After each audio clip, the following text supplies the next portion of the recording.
It is my pleasure to welcome you to our 2020 Unleash Imagination, Shape the Future event. Given the times this year, we are producing it differently. For example, our three outstanding awardees, upon receipt of their awards, recorded their remarks. I do hope you've had a chance to view them because they're fascinating. If not, seek them out on our website after our conversation. I'm sure you'll want to after having spent an hour with them.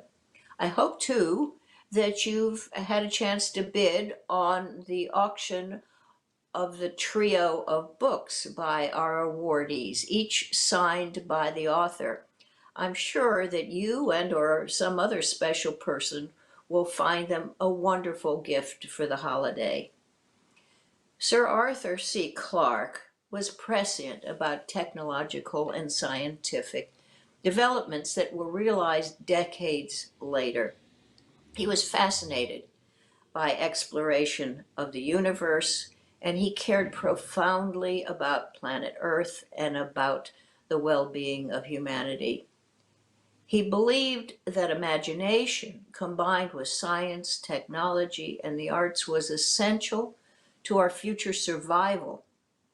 The Clarke Foundation believes, as did Sir Arthur, that we need big, fresh ideas to address today's and tomorrow's challenges. Doing this requires future thinking from all of us. It requires unleashing imagination in how we steer to a better future. These big ideas gain power and effectiveness through intergenerational communication and collaboration. We have many young people involved behind the screen in today's programs. Let me thank the youth partners that we have and give a special welcome to the young people who are here from Challenger Center, Chief Science Officers, the Kid Museum, and from our sister organization, the Arthur C. Clarke Center for Human Imagination at University of California, San Diego. So now, for the main event. Sir Arthur challenged us by saying the only way to discover the limits of the possible is to go beyond them into the realm of the impossible.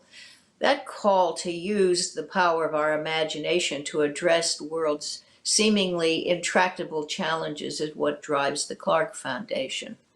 Imagination, of course, is not a single phenomenon, but captures a range of creative responses to human experience. We recognize those qualities in our outstanding awardees, who are accomplished and creative leaders from the worlds of business, science, technology, and the arts, whose imaginations have taken them into the realm of the impossible to change our world for the better. We are also privileged today to have Katie Coleman moderate the conversation and to challenge our Lifetime Award winner, Bill Draper, recipient of the Imagination in Service to Society Award winner, Ted Chiang, and Dr. Fabiola Gianotti on behalf of CERN, the awardee for innovation.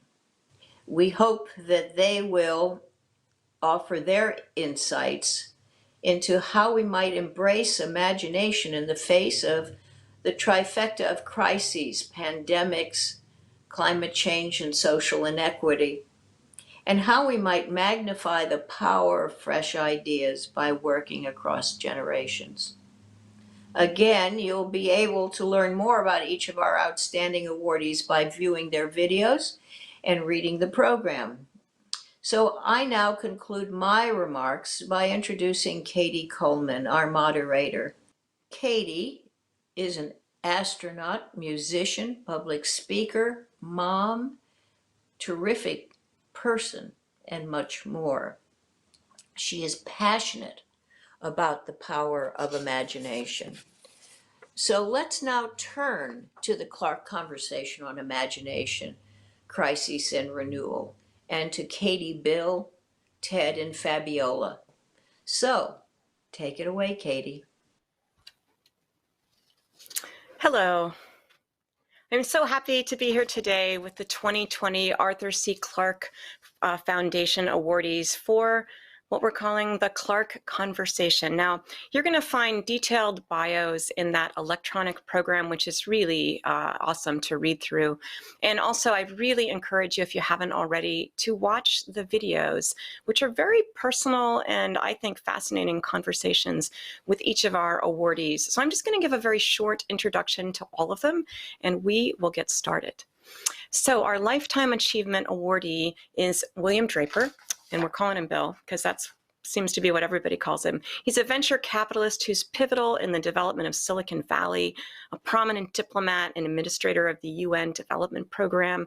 He oversaw over 10,000 international aid projects in that series of jobs there. I know in trying to learn about people and understand what they're like and get so you can moderate a conversation, I found that I needed to reach out to my own network. And Bill, I can tell you who said this later, but I wanted to know more because, I just wanted to understand what somebody I knew, really thought. And that person said, I know Bill Draper, and everything I know about him suggests that he is a deeply thoughtful guy. He has had amazing women partners and colleagues who he clearly respects, celebrates, engages with as equals. I don't know more broadly about his diversity-related interactions, but I have to think that he's pretty amazing there too. I think many folks think of him as a senior statesman of venture and social venture. So, Bill, welcome. Thank you very much. I'm delighted to be here with you. I'm also I'm a bit in awe of you having gone to outer space, so you know a lot more about not only the world, but space. I'm really thrilled to be with you. Well, thank you. I think, we each have our own perspective, and they're all important. The second award is the Innovation Award, and that goes to CERN. And accepting on behalf of CERN, and CERN is the European Organization for Nuclear Research. It's an incubator of the World Wide Web, originator of the World Wide Web, and the world's largest particle physics laboratory. Accepting on behalf of CERN is Dr. Fabiola Giannotti. She's the Director General and an acclaimed physicist known for her work on the Higgs boson particle, and also the recipient of many awards. The one I picked out was the Special Breakthrough Prize in Fundamental Physics in 2013. She's also one of the top 100 most influential women chosen by Forbes magazine, not once, but twice, 2013 and 17. Fabiola, welcome and hello. Thank you, Katie. Very happy to be with you tonight. And last but certainly not least is the Imagination in Service to Society Award for Ted Chiang. He's a much awarded writer of fiction, and he has Hugos and Nebulas, and one of his stories has been The Stories of Your Life and Others has been translated into 21 languages and is the cornerstone of a movie that you might have heard of called Arrival, which I loved, and actually so many people that I know who are, of course, space people, really just loved the fact that this movie was so much about, it was about space, but it was really about people, about all of us, about Earth. And that story, and his story Exhalation, was chosen by the New York Times as one of the 10 best books of 2019. I think it will make you look at all of our realities, especially climate change, with a new lens of possibilities. Welcome, Ted. Thanks very much. I'm very happy to be here, and feeling kind of humbled to be in the company of such notable persons. Me too. So that's actually kind of a good segue for me, just a short introduction to our questions themselves. I mean, so here we have an astronaut, we have a venture capitalist, we have a physicist, and a science fiction writer. I think there should be something about going to a bar that comes into this sentence here. But here we're all different in our own ways. And but I believe that our experience has demonstrated that imagination and exploration are at our cores. TED by creating fictional worlds that give us new ways of seeing our own, Fabiola and CERN by seeking to understand the fundamental particles that make up our universe, and Bill by finding and investing in people and technologies with the potential to solve critical problems around the world. So I think by sharing your unique perspectives, we can take some steps together today, I hope, to move the world forward. Arthur C. Clarke said, "I don't pretend to understand," sorry, I'll start again. Arthur C. Clarke said, actually a lot of very cool quotes, but I liked this one for our conversation. "I don't pretend we have all the answers, but the questions are certainly worth thinking about." He really understood that humankind's most powerful tool was its future and its imagination. I never had the honor of meeting him, but I think that he would like it that we're here today, sharing our experiences and encouraging others to unleash their imaginations. And with that, I have a question for everyone. I mean, this is both a conversation and a celebration of your achievements as Arthur C. Clarke Award winners. And so I'd like our conversation to inspire others to unleash their imaginations as well. So it's sort of a simple question, and it's whatever you'd like to do with it. We'll start with Fabiola. How has imagination played a role in your work? Thank you, Katie. And let me first say that CERN is honored to receive the Arthur C. Clarke Award for Innovation, and I'm very pleased to receive it on behalf of CERN. So, you know, clearly imagination, like curiosity and creativity, is the foundation of research. And Einstein used to say, imagination is more important than knowledge. And actually, I got into physics because I was a very curious child, a very imaginative child. I wanted to understand how things work. And if you want, my ambition, quite a big one, was to one day, I was a dreamer, one day to contribute to improving our understanding of the universe. So since my early age, I was really imaginative and I was a dreamer. Like SirArthurClarke, he was a dreamer, he was a futurist, he was an optimist. So I think these are very, very important elements for my work and for my research. Fabiola, thank you. Ted, clearly imagination drives your writing, and you create imaginary worlds in a way that I think helps illuminate the world that we see. And you really do this in surprising and thought-provoking ways. So I'm interested in what role imagination plays in the larger part of your work, because of course, I guess if you're a writer, you get to imagine new things every day. Well, I guess I feel like I should just say that when I was a kid, I think I was probably a lot like what Fabiola described her childhood as like, because I dreamed of being a physicist. I wanted to become an astrophysicist as an adult, but I always thought I would write science fiction on the side. I became interested in both science and science fiction at around the same time, because I think both of them had this, they really fired up my imagination. I was really almost endlessly excited by both of them. And so I always wanted both of them to be part of my life. And, over time, some things about my path changed, and I wound up not going into physics, but the science fiction did stick around, and I although sometimes I still sort of think longingly of the possibilities of like if I had stuck with physics, because there is something just really, really appealing to me about that line of that career, that line of work as a way of your job is to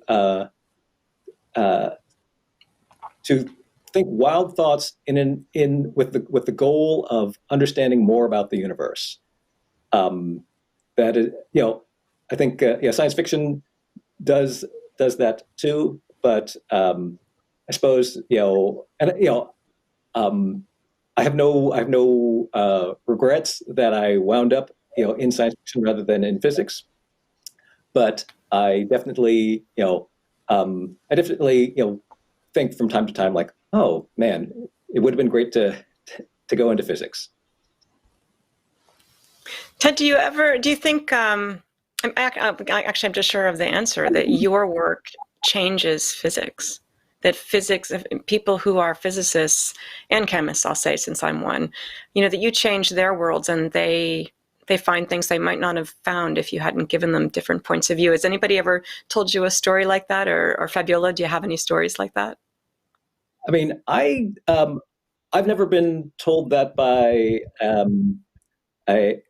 any physicist. I did talk to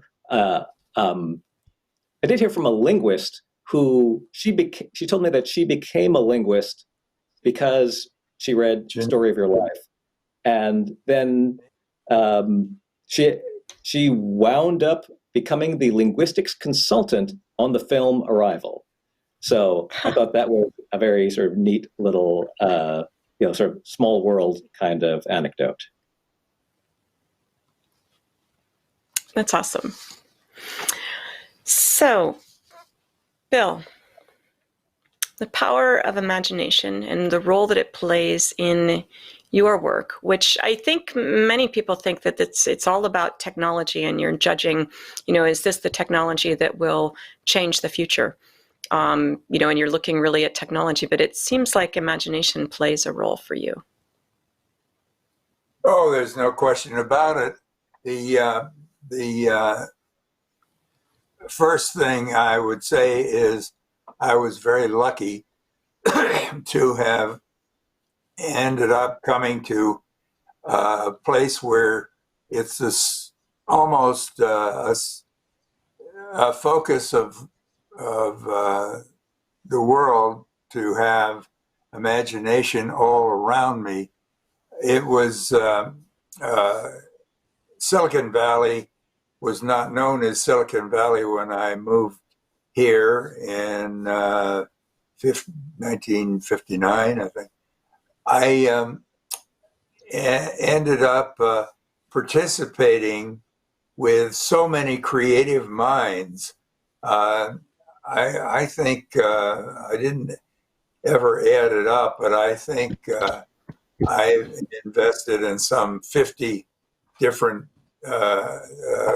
companies, and imagination was not just a part of each company, but there were probably an average of, say, 8 or 10 imaginative people that created the companies, and it was a marvel to watch. I personally can think of just lots of companies that without the imagination, I often say when an entrepreneur, when they ask me what characteristics do you look for in your successful entrepreneurs, and I say, well, there's the quality of being sure of themselves, sure of the where they're going, the strength of character to not quit when they're sort of having problems, and to stick through it, and the imagination to create something that has not been there before. And so it is clear that imagination is one of the very most important parts of a successful entrepreneur. Bill, I think about things like Skype. I know that you were the first group to basically bring Skype to life. And actually there's a part of your interview that I just adore where Charles Ewald says to you, how people think that being an entrepreneur, it's the game of the young. And which, I mean, I think it sounds like it's for everyone. But he asked you when you actually invested in Skype, and you said, well, I think when I was 50, and he laughs and he goes, no, Bill, you were like 75, and you're like, well, I felt like 50. So it seems like there's kind of a, always, right. I don't know, always being young, being imaginative. I often show a picture of my son when he was young, looking at a frog, and he's just, he's so curious, and that curiosity is something that I think never leaves some people, and we have to encourage it in others. And I wanted to thank you personally for Skype, because I've had a commuting marriage and family for 26 years, and inventing Skype probably saved it for us. So I'd like to go on. I didn't invent it. It's clear that I was just the lucky one that made an investment in it. And Skype was a great thrill for me, because it was so successful and so dynamic that for an organization, any organization, to hear about, well, Draper, what did you do? Well, I heard you back Skype. I say, yeah, I backed them, but I was just lucky. Everybody, gives me credit for Skype, but it was those wonderful entrepreneurs who are imaginative and creative and believed in themselves and believed that they could go and strike into new territory and make an economic success as well. So I don't get any of the I shouldn't get any of the credit, but I am willing to take any credit that people want to give me. But luckily, I was just lucky. Well, I've got another question for all of you, and I think it's not a simple one. Some of our current global crises, the pandemic, climate change, social inequity, have highlighted and magnified the same systemic inequities that are faced by so many.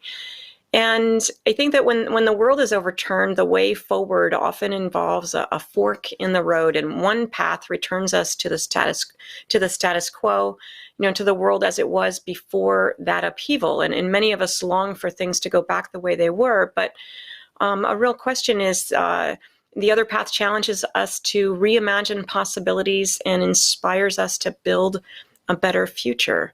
So I'd like to think that imagination could be harnessed to ensure that renewal means positive change for everyone, and not just those who benefited from the previous status quo. Ted, I'd really like to start with you, and just have you start us off. So there's this famous quote that it's easier to imagine the end of the world than it is to imagine the end of capitalism. And when you look at depictions of the future in the popular imagination, there are a lot of end of the world scenarios. We all know the sort of Mad Max hellscape kind of scenario. And yeah, so that's the end of the world, and we all know what it looks like. There are not as many at least really popular ones in like movies and televisions, there are not many depictions of a future that shows the end of capitalism. Maybe probably the most common one would be Star Trek. Star Trek, depicts a kind of utopian future, and but the thing is that Star Trek is set hundreds of years in the future, and these other end of the world scenarios, they are set very, very very, very close to us. They're set just a few years away. And so I think it's worth asking why is it that why do we see so many versions of the end of the world which seem like they could be just around the corner, and there are relatively few depictions of like a world without capitalism, and if the ones that we do see, they imagine it as being pretty far away. And it is so it feels very, very remote, and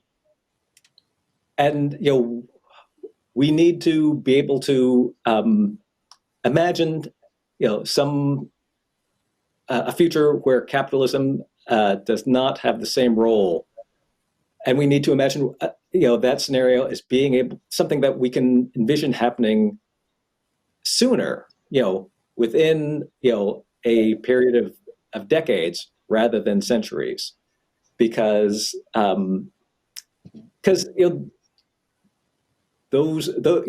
if we don't, then we make the end of the world scenarios more likely. No one wants the end of the world scenarios. We don't we don't see these scenarios because those are things that we want, but yeah, they occupy a large space in our imagination, and if we can get visions of a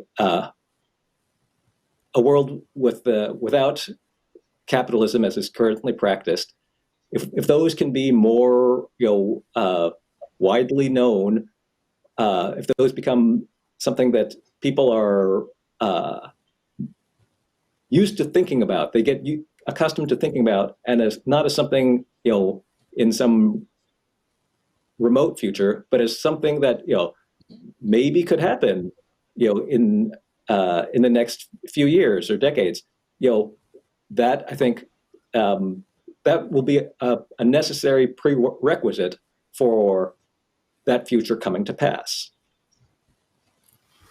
So what I'm hearing from you is that you think in order to really achieve a different kind of future, especially after I'm adding kind of after events, for example, the pandemic, we need to think in bigger steps and really different ones. But I'm curious about why you pick capitalism. What does capitalism mean to you? And I'm thinking about that because I'm thinking about Bill deals in capitalism in terms of, well, I mean, I don't mean to speak for him, but is it because it's the way that the world determines haves and have-nots? Or could you talk a little bit more about that, Ted?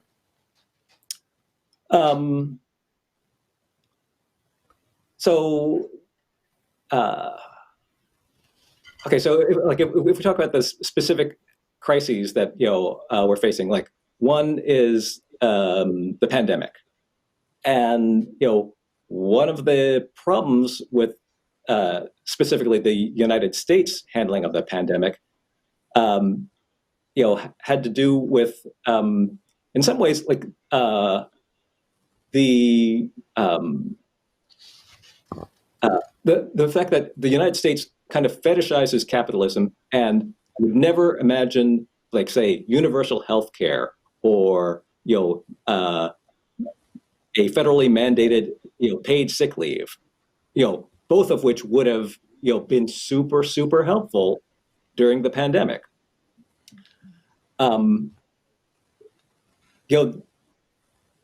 There are there are also arguments that capitalism with its obsessive focus on efficiency, means that there is no redundancy in the system, and that means that small disruptions can cause the system to break down. A system that is more resilient and has greater redundancies will be less prone to breaking down. And so a more resilient system would not have, broken as badly, under a disturbance like the pandemic. And in terms of, I think, and just quickly, in terms of climate change, I think it's pretty clear that climate change is caused by capitalism. That I feel like is just about self-evident. As is, I hear you. Wealth inequality, the other big problem, also pretty self-evidently a product of capitalism. Mm-hmm. So, Bill, go ahead. Let me interject. Capitalism is a reason for success, health, wealth, and a wonderful life that all of us are able to participate in. So I don't want it to go unsaid. I mean, you pointed out appropriately some negatives about capitalism, and doesn't help everybody get to the top, but it is the best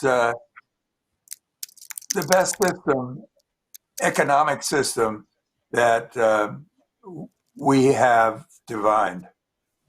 So, Bill, in looking at some of the things that you've done, it seems like it's not just about technology and business, it's about people.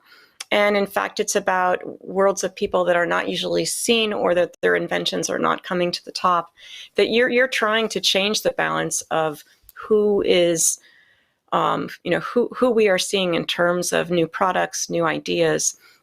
And so how could we magnify that as we come out of crises like this? How could we think differently? I mean, you're already thinking differently. And so I'm really looking for what you're doing, how can we magnify that in other places so that it's more balanced, so that we work towards what Ted is talking about? Right. I think we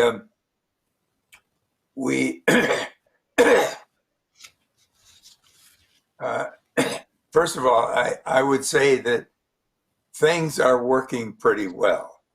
So to be pompous enough to say that I would improve the system by some clever program that I might have is crazy.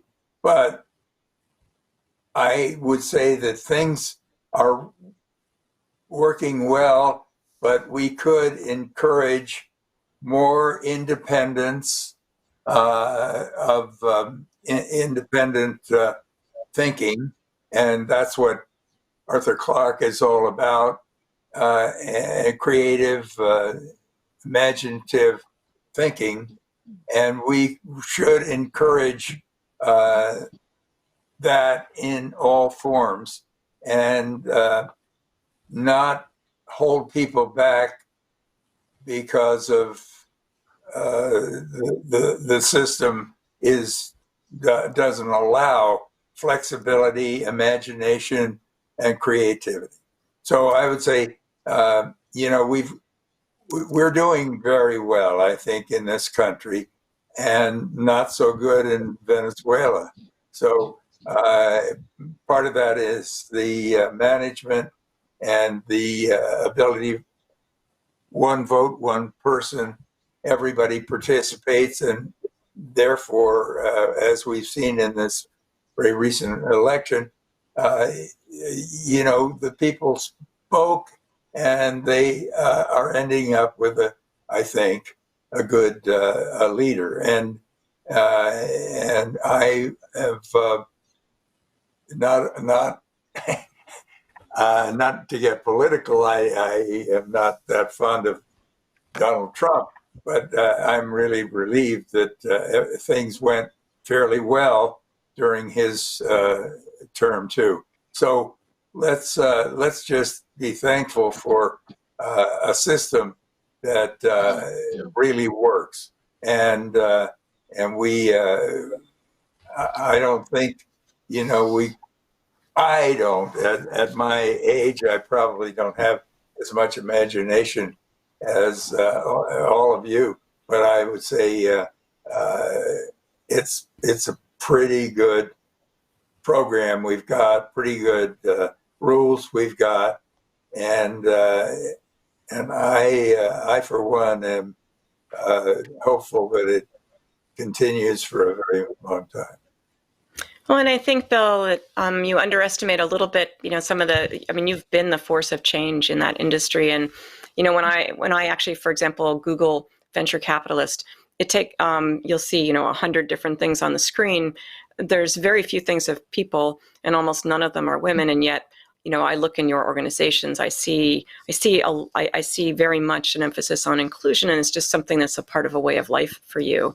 Fabiola, I don't want to leave you out of this. Our original question was really, how could we move forward in a better way, given that we are in a period of rebuilding after a crisis, and especially maybe the global aspect of the work that you do at CERN. And how because I think that any solutions that we come to are going to involve a global view, because clearly pandemics, climate change, all these things, they know no borders. Yeah, you see, Katie, going back to the old normal is simply not an option. And we are living very difficult times with a lot of constraints. There has been a lot of suffering. Many people have lost family and friends. And so all this will be nonsense and would be useless if we could not use this crisis as an opportunity for a better world. And I think that science can also play a leading role in that, for three main reasons. The first one is that knowledge is the fuel of progress. And without the ideas and the breakthroughs that come from scientific research, progress sooner or later stagnates. And actually, history shows that often breakthroughs come from fundamental research, because it's the one that is most imaginative and less constrained by the need of delivering a product on the short term. And so it's a blue sky ideas and imagination, curiosity driven. So I would like to give an example, which is also very relevant for today and for the crisis we are in. Take quantum mechanics as a big discovery of the last century.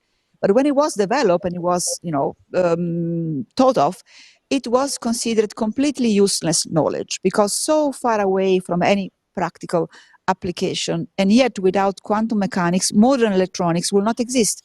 And even the electronic microscope that we use to study the virus will not be there. The second point is the one that you mentioned, Katie. So we live in a society that has to face global challenges, and global challenges require global answers. And this means working together. And science can show the way. Why? Because science is universal and unifying. It's universal because it's based on facts and not on opinions. And the laws of nature are the same in China, in the US, and in Italy, and in Switzerland. Is unifying because the thirst for knowledge, if you want, the passion for understanding how things works, are aspiration shared by all humanity. And so science has no passport, no gender, no political party. So the place where I work, CERN, is an example of this. CERN attracts some 18,000 scientists from all over the world. More than 110 different nationalities are represented. And some of these scientists come from countries in conflict, and yet here they work together animated by the same passion.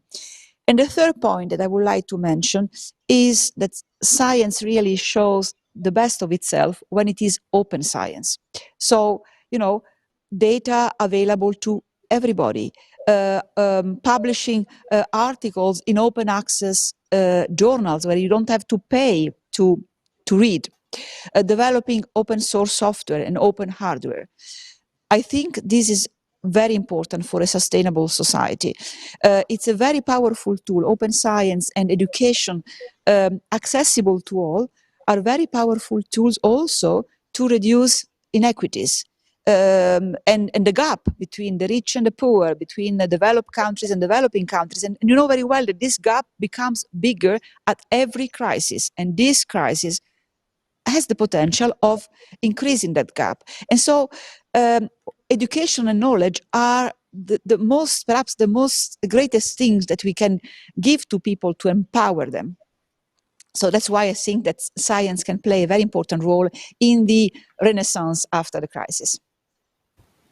Well, I'm hoping so. Thank you, Fabiola. I want to go on. We're about 2/3 of the way. Some would say 3/4, but I'm optimistic. And we don't have a hard cutoff at the hour, but we're trying to aim for that.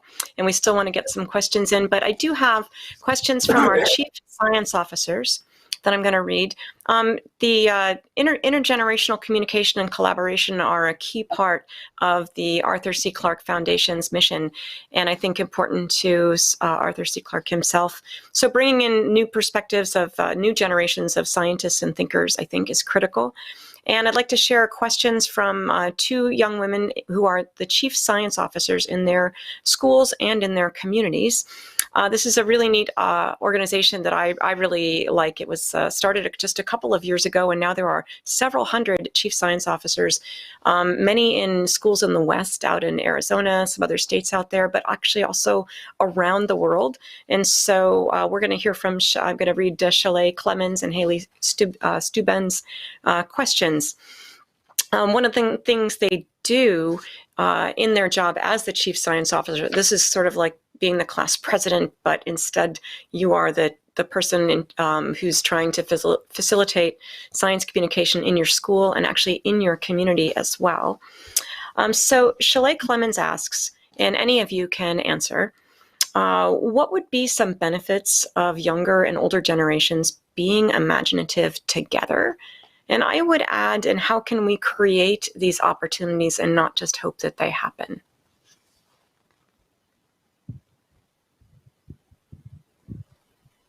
Phil, do you want to start? Well, I mean, we don't all have to answer, but whoever would like to answer can just jump in. I think Fabiola wanted to say something. Well, I just want to mention that diversity in all its aspects, in terms of gender, age, ethnicity, is a strong asset of humanity. And so, humanity can only develop in a sustainable and a better way if we really work together at all levels and regardless of our origin, age, etc. And in particular, of course, the dialogue between the younger generation and the more senior people is very important. If you have the opportunity to come to CERN in the future after the pandemic, and you came to our restaurant, you will see that it's full of people, and you will see young students having lunch with Nobel Prize winners and with more senior people. I think it's very important we continue to benefit from the experience of the more senior people and the energy and imagination of the younger generation. And I think it's if they could work together in endeavors like, in our case, experiments, of course, or I guess also in big companies, I think it would be very, very good if we could really have them being together and profit from their mutual interaction and exchanges. Thanks. And I guess I'd just like to actually just quote Arthur C. Clarke on this topic, because one of the things that he famously said was that when a distinguished but elderly scientist tells you something is possible, he is probably right. But if he tells you something is impossible, he is almost certainly wrong. And so I think that, that is, that is something for young people to keep in mind. Talking to older people, getting the benefit of their experience. I think that should be a way of opening up imaginative possibilities for young people. It should not be a way of closing down possibilities. And so, when young people are talking to older experts in their field, I guess I'd say, pay more attention to the things they say are possible. But if they say, something is impossible, I'd say, maybe be skeptical. Think about that. Think about the possibility that maybe things that they thought were impossible, actually are possible.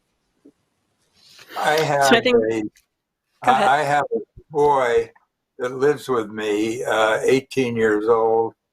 My wife is gone, and so I have dinner with him every night. And he is a very bright boy. And I learn more from him almost every day, simply because I am listening and he is spewing out all kinds of interesting background facts, experiences, and I am very lucky to have him in the house with me. He's son of immigrants, and it is a marvel to realize how little I know about so many subjects, and the wonder of having this contact with youth. So whoever sent that question in understands the beauty of old and young working together. And in fact, in one of my jobs working for NASA's chief technologist, I was sent to investigate the role of synthetic biology in going to Mars. And so I got to talk with a number of leaders in that field. And one of the things that came out very strongly was that if you want this field to progress, you need to teach the young people, like in high school, about this, because they're going to have ideas that none of us that are our age are going to have, because they simply haven't grown up with the sort of same blinders. Let me take one more. I've got one more question from Haley Steuben, and she says, "How can we incorporate the importance of imagination into schools?" Which I think you could take to be you could tell me anything that you think we should change about our education, and maybe keep in mind how we don't perhaps want to repeat the status quo as we move forward. Anybody? Well, I think teaching should be based on stimulating curiosity, on problem solving, on facing challenges and addressing challenges, rather than learning rudiments in a dry way. I think we have to change the way science, for instance, or other disciplines are taught at school. Much more on interactivity, on stimulating the creativity and the curiosity of the kids.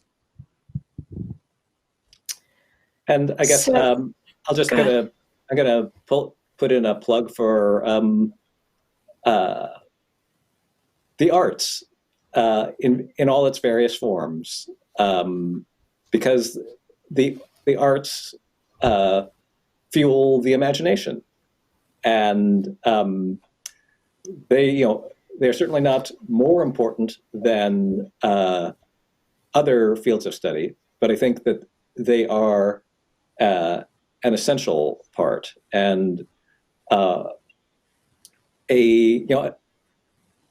generation without artists is going to be much poorer than one with artists. And I think that our education system needs to keep arts programs funded.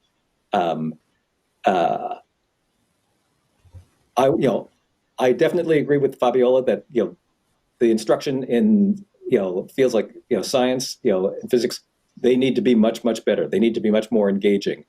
Because I think, there are a lot of ways in which science is taught in schools which are extremely dull, and there are ways to teach physics that fire the imagination, and we need to pay more attention to those. But yeah, I guess I also want to throw in a plug for the arts. Well, being married to a glass artist and having actually all sorts of art books and glass art in back of me. But I think we all explore in different ways, and in trying to make teams, if you don't have someone that can sort of share the vision, whether it's in writing or in a song or in a piece of art, then how could people know that they should be on your team if they don't know what the mission is? So I completely agree with the value of the arts and the humanities. Along those lines, I'm going to questions from our audience here. And one of them says some very big problems such as climate change require very careful messaging and storytelling. And in fact, there have been a number of studies about how messaging around climate change tends to make people less willing to take action. So do any of you have ideas about how to mobilize imagination and storytelling in science to create momentum for action on things such as climate change? So we're talking more about the messaging and how to change messaging. Anybody want to take that?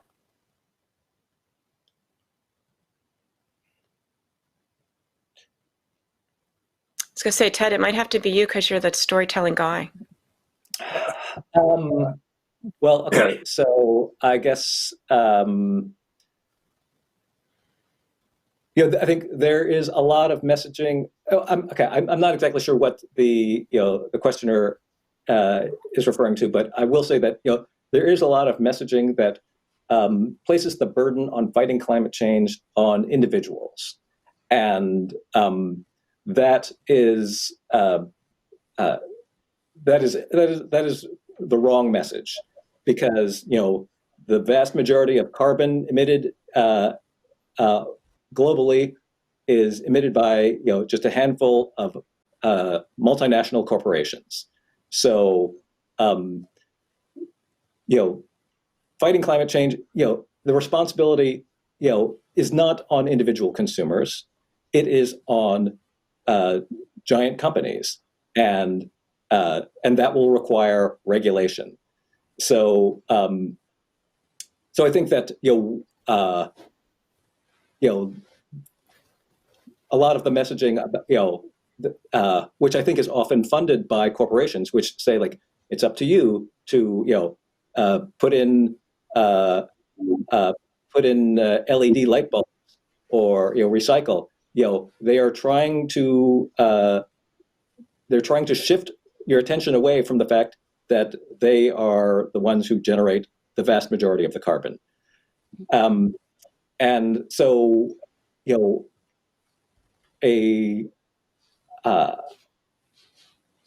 guess more narratives about what what a response to climate change would look like.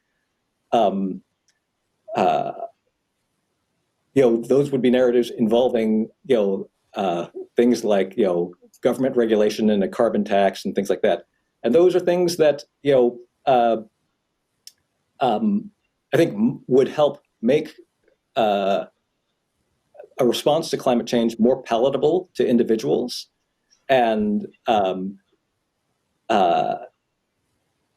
then the political actions needed would have more popular support. Thanks. Anybody else before I go on?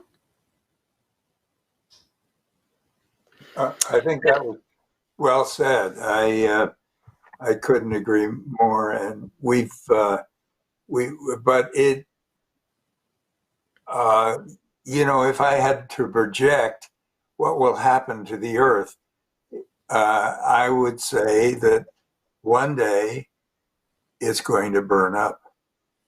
And anybody working on this problem is working on the right, something that's going to help all of humanity if they're successful in any way. Well, changing gears a little bit. And Bill, maybe this is you. Just about the pace of things. Big data and smartphones mean that we can now predict the future and act upon such predictions in real time. How can narrative help us move from a reactive to a proactive society?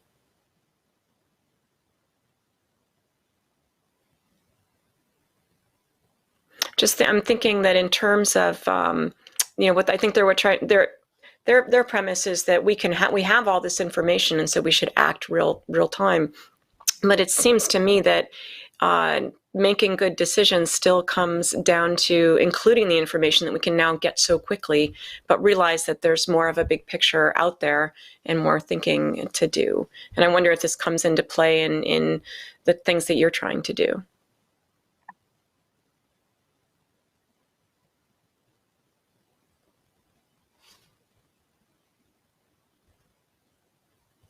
I have an even more futuristic one, if you're ready.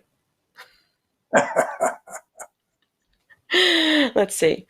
So one question comes from the founder of the SirArthurClarke Awards for Achievement in relating to space exploration.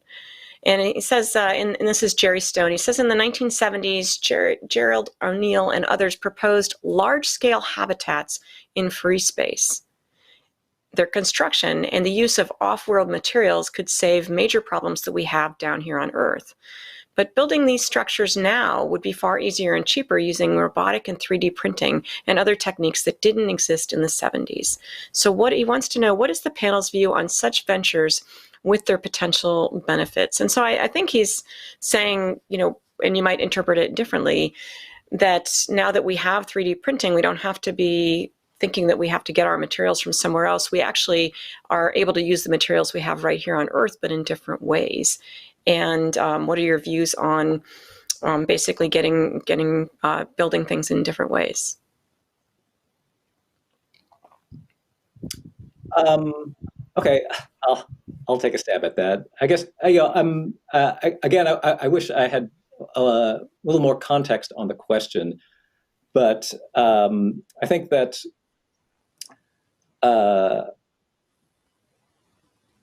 there.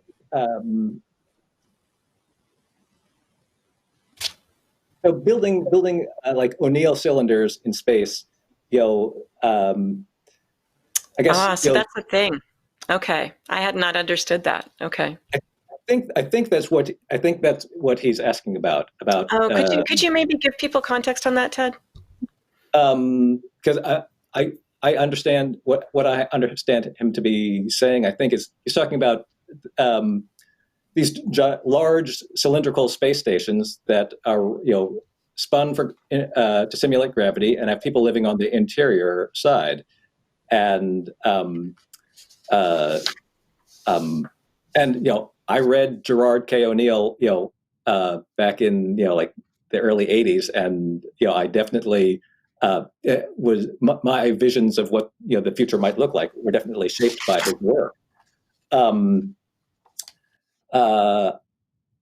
I guess, I can't say that I'm entirely sure about the nature of the question, but I think building such colonies, while I think that would be super cool.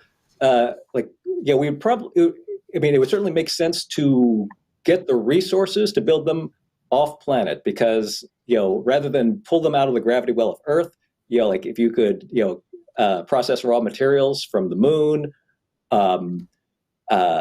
that would be energetically more efficient. I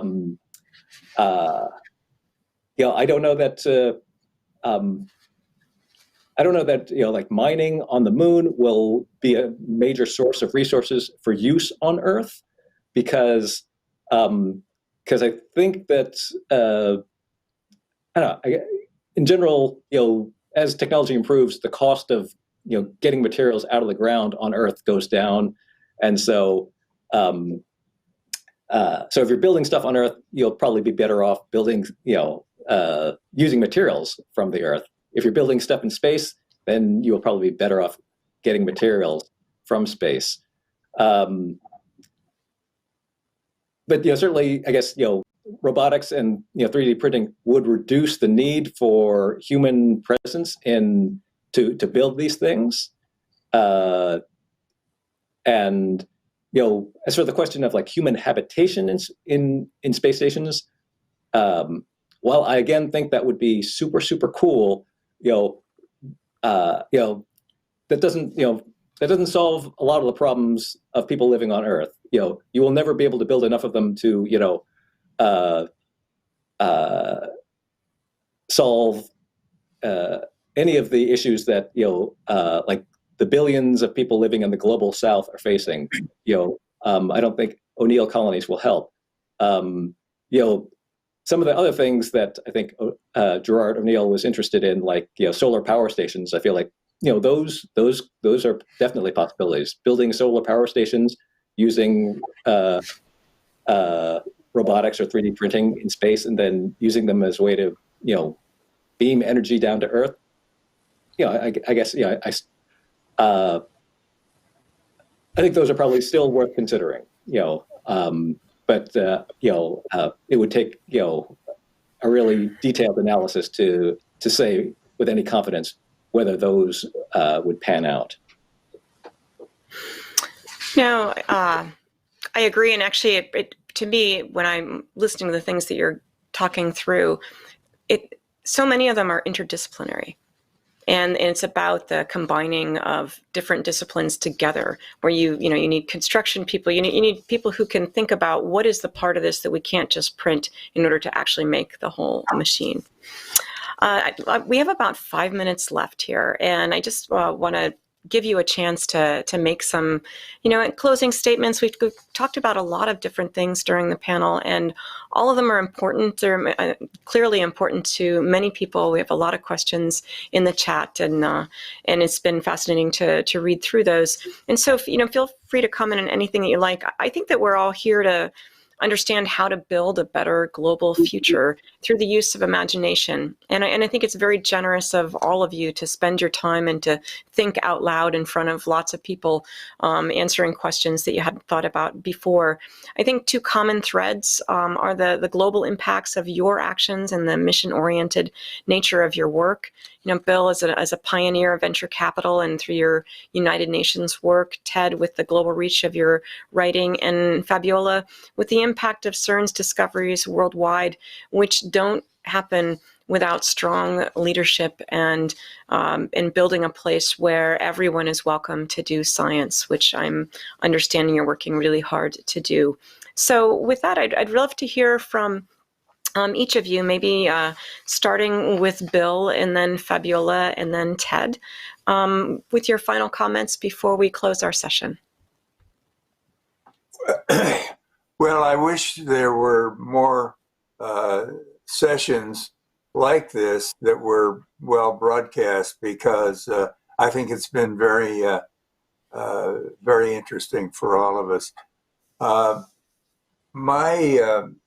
My thoughts are that, as I said earlier, I think the serious problem that the Earth, that we all have, is that the Earth will, in some way or other, burn up. And I think that we will definitely be going to other planets to live a different way. So that's one concept I've got that's a little large in scope, but I think we've got that serious problem ahead through many generations. I think the other we also should examine all the potential ways to mine the other planets before we plan to live on any of them. And I think that's a very, there are definitely some products that can be built there, some that will be brought back to Earth, certain materials that we don't even know about now, that can be brought back to Earth to make products that we have no idea about now, but we will discover as time goes on. I think our systems for where we are today are very well established in this country and Europe and Asia, and so the whole world really. Let's keep our eye on with a vigilant eye on our systems, and that we don't let something happen here in the United States, particularly, that would be really bad for the world. And I think of how easy it is to look at a country like Venezuela and see how it's fallen into bad hands, and the economy has taken a nosedive, and it's not going to, it's not without getting too morose. I think we have got to work on keeping things running pretty much the way they are running today, because we've got it pretty good. Well, I'm sure that a global view is actually, it's imperative, and it's hard to get away from it, especially when you've seen it from far away. I think Arthur C. Clarke refers to that as well. Fabiola? Well, I think we need to establish the right priorities. I think we need a world where collaboration prevails on competition, where the common good prevails on the individual interest, where the service to other people and to society prevails on running behind power, money, or self-establishment, and where trust prevails on fear and on angst. So I think we need to change the world and our priorities. Fabiola, thank you. Ted? Okay, so first I just want to say one last thing, I guess, about capitalism, and that is there's a writer, George Monbiot. He has said that capitalism is like coal. Coal has been enormously helpful in the history of civilization, but we have reached a point where coal does more harm than good. And in the same way that we are looking at alternatives to coal, maybe it is time to look for alternatives to capitalism.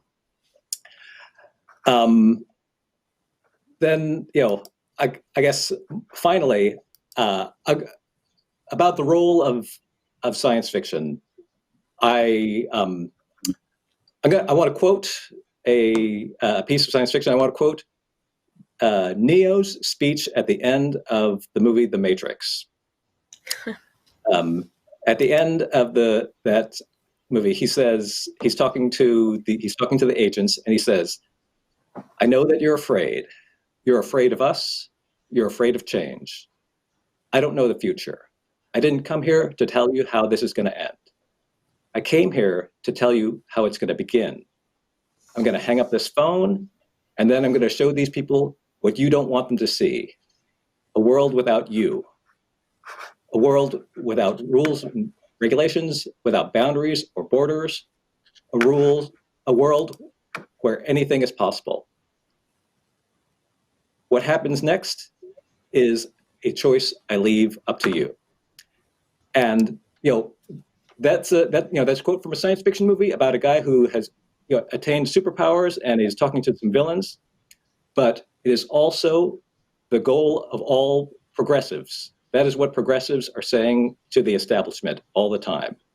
And I think we need to remember that. That is what progressives want. And that is what science fiction wants. Ted, thank you. And I think change is hard. Change can be scary. It always involves people and collaboration, and we've heard a lot about all those things today. And so I appreciate everyone's very candid thoughts. And I'd like to just, in closing here, thank the Arthur C. Clarke Foundation and certainly the team that has put this conversation together. That is Walda Roseman, Monica Morgan, Constance Chatfield Taylor, Lynn Neerman, and Rachel Willisco. And of course, Corey Lathan, my longtime friend and I think head of the board of the Arthur C. Clarke Foundation. I'm never great with titles, but I definitely thank Corey for including me in this venture. And the theme for our talk was unleashing our imaginations during these times of crisis and renewal, and highlighting the role that imagination can play in inspiring visionary and collaborative problem solving to build our future. I think we've seen today that it's not easy. There's lots of different ideas, and it takes longer than an hour to talk them through. I'm hoping that this conversation is the start of many conversations to come. Some will be joyous and uplifting, and some will be hard. But forward is the way that we need to go.